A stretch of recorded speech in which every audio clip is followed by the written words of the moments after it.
Welcome to the Growing Minds Garden. Look at these beds that we have ready for our seedlings to go in. We planted these by seed and now they've grown enough to put in the ground. We have our kale here ready to go in. And in the next row, we'll be putting in 2 different types of broccoli.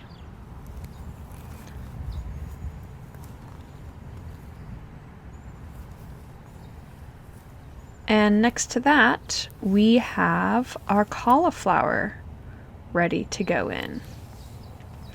All of these plants are in the Brassica family, and they're great to plant in early spring because they can tolerate the occasional frost. We also have pak choi, which grows really fast and will grow to have these nice, crunchy, juicy white stems, and you can eat the stems and leaf as well.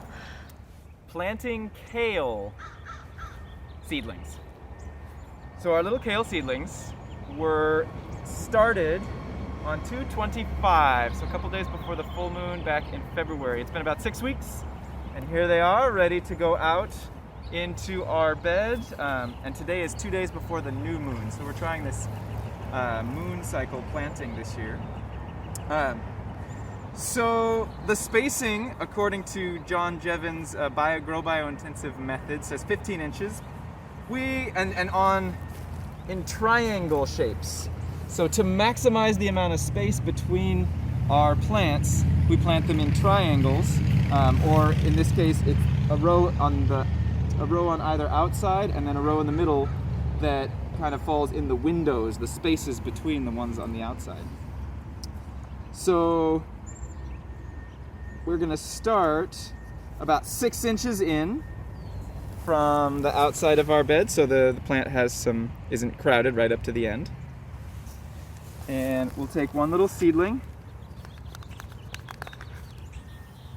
Another tip that we're going to try this year is actually planting up to, so these are the cotyledon. These are the little first leaves that pop out of the seed, and these are the first true leaves. So we're actually going to plant it a little bit deeper so the cotyledon are covered by the soil to give our plant a little more stability.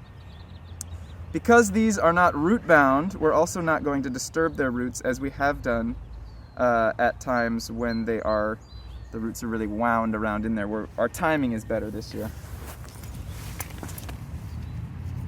The soil is pretty soft, so I may not even need to use anything more than my hand.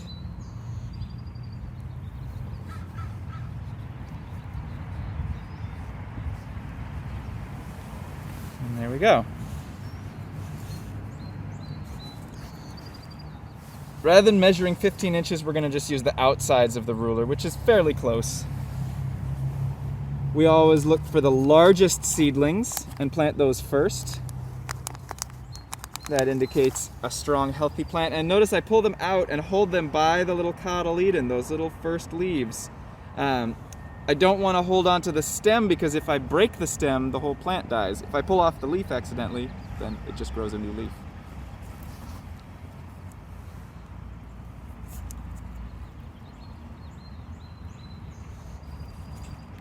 Extra deep to cover the base of the stem for stability.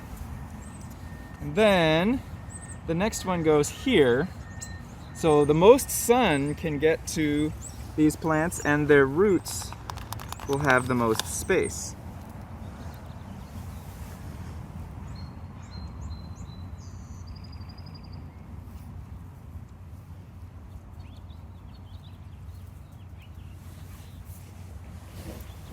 Once we've got this whole row planted, we're also going to come back and put some fava beans in amongst these. They're very far apart. 15 inches is a lot of space.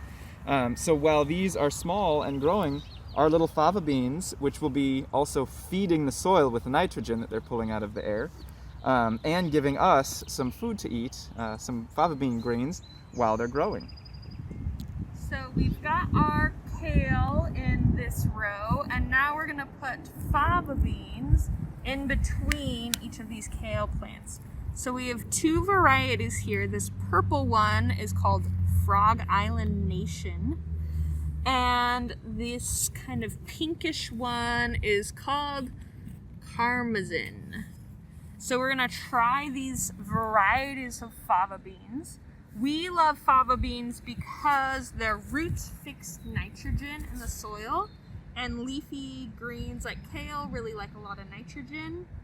And then we can also eat the leaves that pop out, and then we'll leave these in for a long time so that they make the beans. We can eat some of the beans, and then we'll save them as seed to plant next year. So we've laid a few out here, and I'm just gonna push it about maybe half an inch to an inch into the soil, and then just cover it up. And that's all you need to do to plant these fava beans. They're pretty hardy. They're like a nice big bean, so we have a lot of success in our fava beans germinating and sprouting.